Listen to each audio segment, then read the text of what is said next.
అవకాశాలు అనేటివి మన చుట్టూనే ఉంటాయి,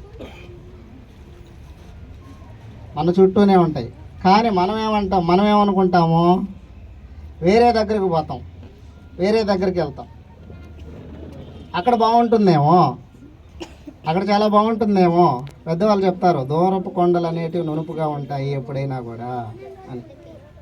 కానీ ఈ హఫీజ్ చేసిన తప్పు ఏంటంటే, ఆ వజ్రాలు అనేటివి ఎక్కడేడన్నా ఉన్నాయేమో అని వెతుక్కోకుండా వేరే ప్లేస్కి వెళ్ళి వెతకడం మొదలుపెట్టాడు. అంటే అక్కడ ఉందేమో అని చెప్పేసి.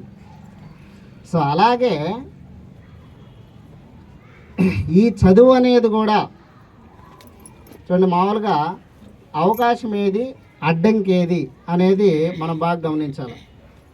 ఇప్పుడు మేము టీచర్స్మే, మీకు మీ జీవితం యొక్క ఉన్నతికి మేము అవకాశమా, అడ్డంకా? అవకాశం. ఓకేనా? ఎందుకంటే మేమనేది బాగా చదువు చెప్పి మిమ్మల్ని బాగా మోటివేట్ చేస్తే అప్పుడు మీరు ఉన్నత స్థాయికి అనేది వెళ్ళిపోతారు.